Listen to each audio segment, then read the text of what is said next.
Our mission here at Town and Field Church is joining God in restoring all things in our lives and in our world. And I love this mission statement. I mean, I didn't make it up. I came here and it was already in place. And it's just this beautiful reflection of the fact that God, like one of the great elements of God's character is that he is this restorative, redemptive God. He's not a far off God. He doesn't abandon his people, but he brings restoration and redemption. And I love that. And I hope as we journey through this summer that you're just being drawn into that theme of this redemptive, restorative God who brings life where there's death, who brings new where the old maybe needs to go away, who calls us into something great. And I know that that theme has been very true in my life. Now, throughout the summer, different speakers have been reflecting on different narratives in Scripture and kind of drawing out the redemptive nature of God in those narratives and then sharing some of their own story. And that's what I want to do this morning. And it's been cool for me because I decided to dive into the book of Daniel. And it's been a little while since I've really kind of dug into that book. And as I was reading, it's like, man, it's been a minute. And just fascinated by this book. And many of you, if you've grown up in the church, maybe you kind of know like the two classic stories from the book of Daniel, Shadrach, Meshach, and Abednego, and maybe you know like the VeggieTales version with like the bunny, oh, I love the bunny, which I think they've kind of canceled some of the lyrics and changed that now to update it.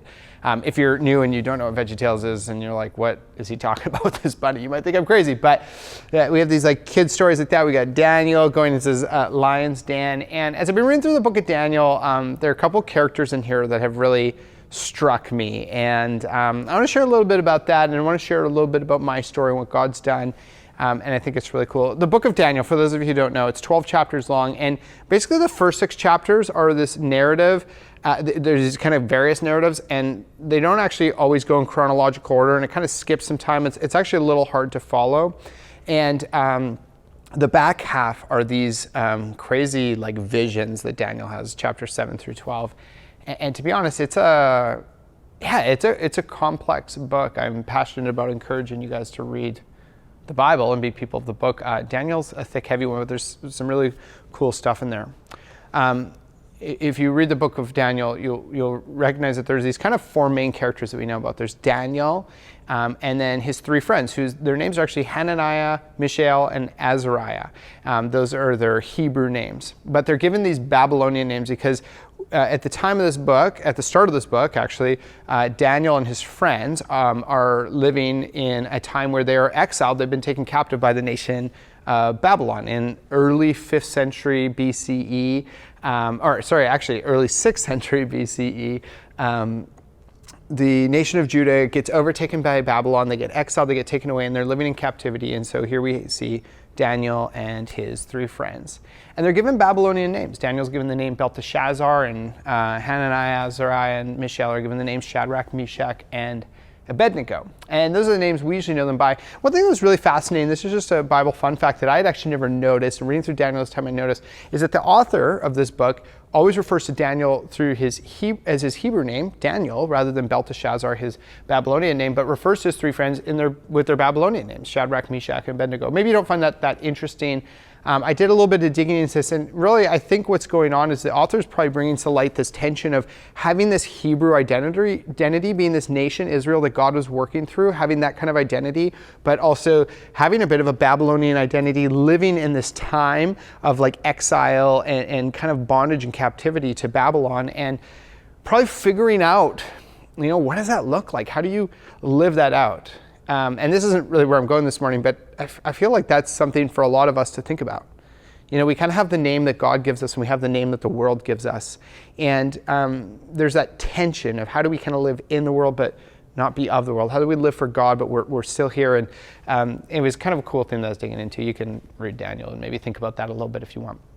These are the main characters. Those are not actually the characters that I want to focus in on this morning. I want to focus on some kind of more obscure characters in the story. And one of the reasons is probably just because of how I'm wired, and I'd rather pick obscure narratives and obscure characters to dig into because that's a very Ryan move. But also, I just think there's something in this story that I resonate with that's really cool. Before I dive into that, Actually, I'll tell you who the characters are. There are these kings of first Babylon and then the Medes and then Persia. So they're under captivity in Babylon, but Babylon actually kind of gets taken over by Persia. We see that transition in this book, and so we see these different kings. The main ones are Nebuchadnezzar and Darius the Mede, and I want to focus in on something that happens in their worlds. Before we do that, I want to share a little story from my life. So I grew up, my dad was a pastor, I grew up going to church, Sunday school, everything was Jesus-y. I went to Christian schools, everything. But I was not into it. I hated it. I hated hearing about the Bible. I hated hearing about Jesus. I thought it was boring. I was against it. I was actually antagonistic to the Christian faith. There came this point when I think my parents realized, they always wanted to keep me away from the bad influences, but I think they started to realize this point in high school where it's just like, oh, we should actually be keeping Ryan away from people because we're keeping them away from the bad influence. Not that they treated me that way. Probably there's this realization where it's just like, oh, Ryan's actually like dragging people away from Jesus. I was actually actively working against the mission of Jesus and being a bad influence everywhere I went, Christian school, youth group, everything. So I want to tell you this specific story. And not because, it's kind of a funny story, but not because of, it highlights sinfulness in my life. And not to highlight that because that's great, but to highlight the redemption and the transformation and how massive our God is. So going to Christian schools, we always had to take Bible class. This is a class where we learned about like God and some different theological concepts in the Bible and stuff. I hated it. Least favorite class. I even liked it less than what we called social studies. I think you call it history now, where you learn like geography and political systems and history. Yeah. I hated that. Hated Bible class even more, which is saying a lot. So I was just like so checked out. In grade 9, Bible class, first semester ends, get my report card. I had a 40% in Bible class. My parents, my dad was a pastor, like I said. My parents love Jesus a lot. Not very exciting news for them. On Father's Day recently, my 3-year-old woke me up and her grandma had worked together for her to memorize all of Psalm 23, and she recited it to me for Father's Day. And I was just like, oh man, beaming, so proud. And she's smart and she's learning about Jesus and stuff. I imagine that that's probably like a really exciting thing for a pastor like me to see their kid getting excited about that, not getting a 40% in Bible class. And so, not great times. And that didn't go down that well in my house. And so next semester, I was like, I got to buckle down. I got to do better in Bible class. I hate Bible class, but I got to just at least pass this class. So what I did, in true Ryan grade 9 fashion, what I did was I didn't come through on any of that. And if anything, things were probably looking worse toward the end of the year of grade 9. And it's just like, I got to do something about this. So I devised this plan. This is the plan I came up with to get through grade 9 Bible class. What I did was at the end of the year, we would write final exams throughout the school, like in the gym and stuff like that, and the classrooms were empty. Now, for a little bit of context for those of you out there who are maybe a little younger and you might not understand this, before they were using kind of integrated computer systems to track grades, we used to have this pretty high-tech, different kind of tracking system, recording system, and what it was called was like a binder with paper, and you would use a pen or a pencil. It was pretty intense. And so that's what our grades were kept in. And so what I did was during exams, I snuck upstairs. I'm not making this story up. I snuck upstairs, went to my Bible teacher's room, pulled out the binder for grade 9 Bible class, and I opened it and it says grid of students' names and assignments. And it'd be like assignment 1 out of 5 or quiz 2 out of 20 or this assignment, and it was just a complete or not complete. And I saw all these blank spaces in low grades. And so a blank space would become, a check mark or a decent number out of whatever, a 4 out of 5. Or else if I had like a 7 out of 20, all of a sudden that would turn into a 17 out of 20. And I changed my marks. And I kid you not, I passed Bible class with like an average to above average grade that year. I don't know I guess maybe my teacher might have known, but didn't really know what to do about it. So I passed Bible class in grade 9.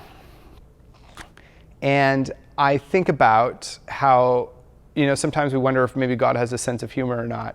And I'd say, ladies and gentlemen, that's your lead pastor here at Town and Field Church. Not only did so poorly in grade 9 Bible class, but literally deceptively lied his way through. Actually, I remember while I was doing that, another teacher saw me and stopped at the door and said, "Hey, Ryan." Oh my goodness, I almost died. He's like, "What are you doing?" And I just quickly was like, "I borrowed a pen. I'm just writing a quick thank you note to leave it there." And he's like, Okay, great. Have a great summer. I almost died. Fish doing that. Lied. Very deceptive. Whatever. At that point in my life, I was, if you ask my teachers, if you ask people around me, realistically, where's Ryan headed in life? Probably the answer wasn't very positive. There are these characters in the book of Daniel, like I said. So you maybe know these stories where there are these kings that do these different things. And early on in the book of Daniel, we see this king named Nebuchadnezzar. He's the one that went and exiled Judah, this great enemy of the nation of God, the nation of Israel, this huge enemy, persecuting them, killing them, oppressing them. And in the 3rd chapter of Daniel, what happens is that Nebuchadnezzar builds this giant statue, and he's like, I want everybody to worship this statue, bow down and worship it. These 3 guys, Hananiah, Mishael, and Azariah, Shadrach, Meshach, and Abednego. What do they say? They say, we won't worship that. We're not going to worship that statue. We worship God. They take a stand for righteousness. And I just keep picturing the VeggieTales with the bunny and stuff like that. If you've never seen it, you can YouTube it. I don't know. It's pretty old school. But this king is furious. So he calls, he gets them arrested, and he brings them in.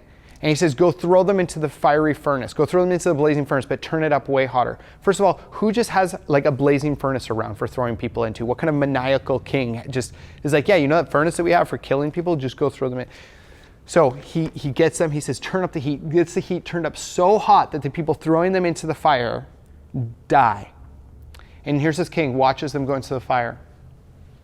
And they go in and they're fine. God saves them. It's crazy. And actually there's this like 4th person walking around, and I'm not going to get into the theological implications of that, but walking around with them. And this king, Nebuchadnezzar, he looks and he's like, what? What's going on? He's like, you guys get out of the fire. Come over here. They come out. He's like, how is this possible? What happened? And here's this beautiful recognition. This king, think about who this king is so far. He destroys Judah. He's oppressive of God's people. He's built a giant statue and says, worship this statue. And he comes to experience this life-changing power of God, and something incredible happens in his life.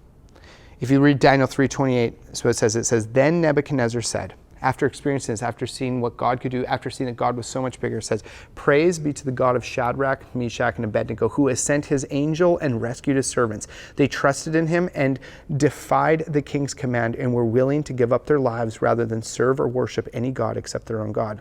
Therefore, I decree that the people of any nation or language who say anything against the God of Shadrach, Meshach, and Abednego be cut into pieces and their houses be burned into piles of rubble, for no other God can save in this way. Then the king promoted Shadrach, Meshach, and Abednego in the province of Babylon. Shadrach, Meshach, and Abednego say, we only worship God. So King Nebuchadnezzar throws them into a blazing furnace for that. He decides to burn them alive. Then he experiences the power of God. And what does he say? He says, if anybody doesn't honor that God, such an opposite switch. If anybody doesn't honor that God, cut them to pieces and burn their houses. I don't know what that is with this guy and burning things, like total pyromaniac, but just burn it all.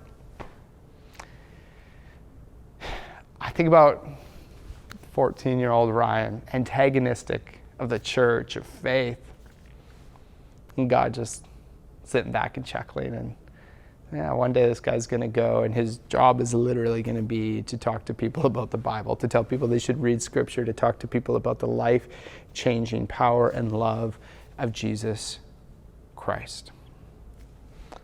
And we'll come back to this a little bit.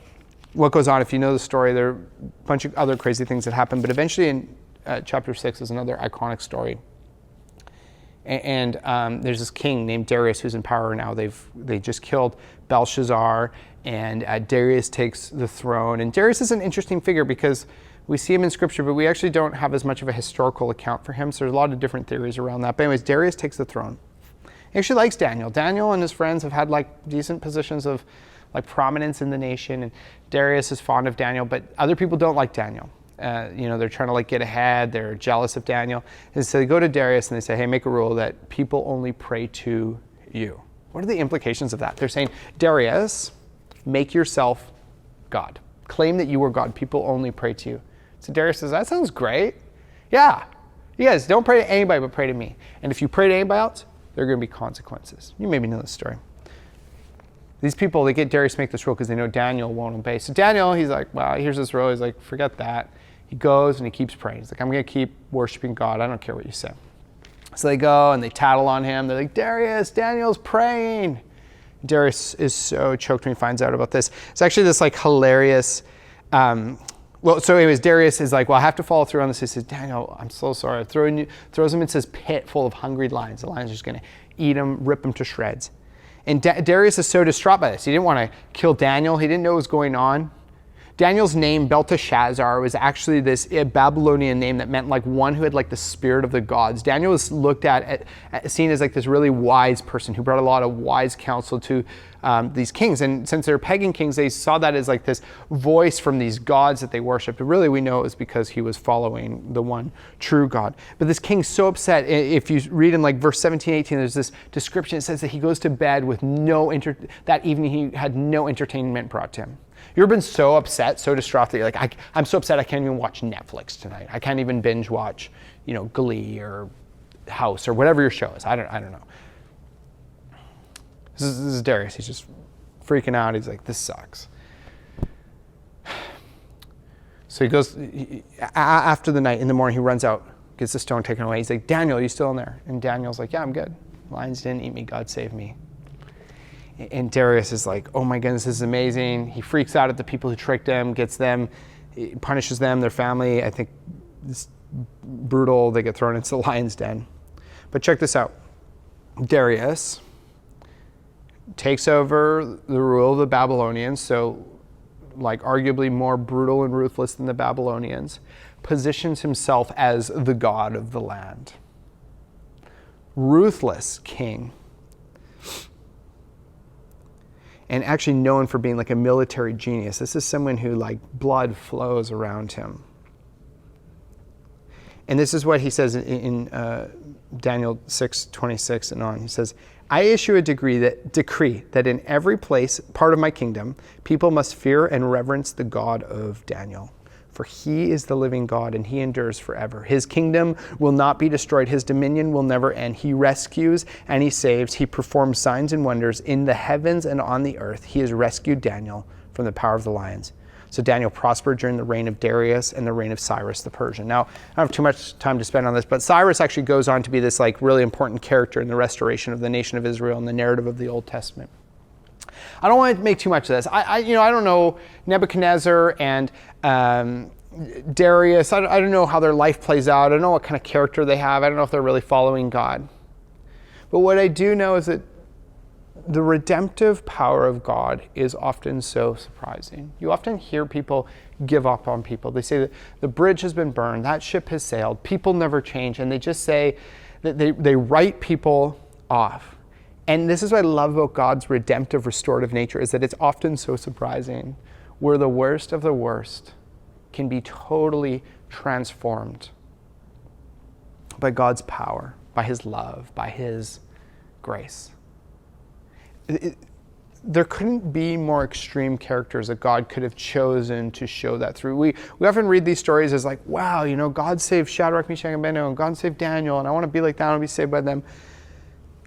But some of the most powerful work happening in this, just think about this, these kings, Nebuchadnezzar, Darius, they have all the power in the land. They get to say whatever they want. If they say, I'm a god, they're a god. If they say, pray only to me, people pray only to him. If they worship the statue, people worship that statue. They say, I want that woman, they get that woman. If they say, I want that guy, they get that guy. If they say, I want this piece of land, I want this, take it from that. Whatever they say goes. They kill people, they oppress people, they are standing in the way of God's plan, they are fighting against God's character, they are antagonistic of who God is, they're antagonistic of his character, of his nature, they push against that. They are evil people with all power, and these are like arrogant, to say that I am the God, pray only to me, these are arrogant, power-hungry people. But what happens? They experience God's power, they experience his nature, and God humbles them to the point where they worship and they say, may we honor and reverence the name of God. And I think that sometimes we undermine just how powerful and how intense and enormous the redemptive, restorative nature of God is. I think in our own lives and in other people's lives. Like I said, I don't know what happens in the rest of Nebuchadnezzar's and Darius's lives. I don't want to overstate that and be like, oh, they went on to be Mother Teresa. They might have flopped back. I don't know. But what I do know is that in my own life, I was Nebuchadnezzar. I was Darius. Like I didn't literally have like a pit with lions or a fiery furnace, but I was quite literally that person who was happy to drag people into sinfulness at youth group or at Christian school. I was, instigating ideas and influence to pull people further away from Jesus. There are people that I went to school with and youth group with that are not following Jesus today that I can't help but imagine that I played a part in that narrative because of my enmity, because of my action against the gospel, the nature of the kingdom of Jesus. That's who Ryan was. Left to my own devices, I was dead in my sin and I was pushing against the kingdom of God. I should have been a write-off. Yet we have a God who says, join me in restoring all things. All things. So it's one of the crazy things I don't understand about God is he not only restores us, he not only redeems us, but he invites us into that work. Which sometimes doesn't make sense to me because, with my daughter Avra, she's 3, I'll often be like, hey, come do this chore with me, like come to this like building project at the house or do dishes with me or whatever. And all that happens is the chore gets done worse, it takes longer, sometimes things get damaged, it actually makes it less effective. But I love including her and I love helping her develop. But when I think about the gospel, I'm like, God, why don't you just do it? Stop including us. We're always screwing it up. Like we're fumbling through it because of our sinfulness. Yet he looked at grade 9 Ryan and said, hilariously, I am going to use him. Not that being a lead pastor is like this special thing. We all have the opportunity to join God in restoring all things in our lives and in our world. But this is like the opposite of the path I was heading on. And God pulls me out of that. God pulls a Nebuchadnezzar. He pulls a Darius and he says, listen, check this out. Look at how powerful I am. God's redemptive and restorative nature is so great. And I want to leave you with a few thoughts around that. First one is, I'd invite you to recognize how deep God's restorative and redemptive nature is for your own life. Maybe you've given up on yourself and you're like, I've been struggling with porn for too long. I've been struggling with dishonesty, or I've been struggling with impatience, or I've been being unfaithful in my marriage, or I've been doing this, or I've been stealing, or I've been... Whatever it is, you can't possibly be worse than Nebuchadnezzar and Darius. You can't really be worse than grade 9 Ryan. Whatever it is, no matter how big you think that is, God's restorative, his redemptive nature is bigger than that. And he's writing this redemptive story that he wants to invite you into. So stop living hopelessly saying, I just can't, because God can. You're right that you can't, but God can. So first of all, for yourself, understand the surprising enormity of God's nature in that way. He hasn't given up on you. And next, understand that God's invited you into that mission. That God didn't just like redeem you to like say, to kind of end there and be like, okay, you're taken care of. I've redeemed you. I've restored you. It's like with Nebuchadnezzar and Darius. It wasn't just like, and God showed up and Darius was like, okay, God's sweet. And Nebuchadnezzar was like, okay, I believe in God now. No, that restorative, redemptive nature came through them and they went like evangelistic with it. They're like, wow, my life was just transformed, impacted by God's life. And I'm not going to say that we should like issue decrees that people will like get like, chopped up and their houses burned down if they don't follow Jesus. But like, that flowed out of them. They're like, I want people around me to experience what I've experienced in Jesus. So understand your part in joining God and restoring it. It's a mission that he's called you into. He hasn't restored you. He's not redeeming you just to end there, but to drag you into that mission and pull you along and to work through you. And then as you're working, again, recognize how massive his redemptive nature is for those around you. Maybe you struggle writing yourself off and saying, yeah, I've gone too far.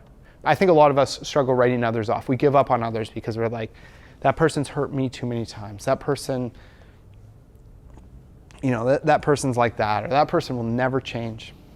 Here at Town Field Church, we invite you to regularly be praying for 3 people who don't know Jesus yet. If you haven't started this yet, write down the names of 3 people who who don't know Jesus and continue praying for them. You might say, Ryan, I've been praying for this person for 30 years and nothing's changed. And this would be my response. Are they still alive? Because if so, there's still hope. Don't give up hope because God doesn't. God doesn't. You know what? some people never get to experience that redemptive and restorative nature of God, and which is really a bummer. And I don't know why that does or doesn't happen sometimes. Don't give up. Continue to pray for people. Continue to join God as you reflect that nature to others. See people the way that God sees them. Nebuchadnezzar, Darius, grade 9 Ryan should have been total write-offs in people's minds. But people persisted, God persisted, and God's redemptive nature is, first of all, bigger than all your stuff. It's bigger than other people's stuff. And it's so big that it's this mission that God has invited you into to join him in.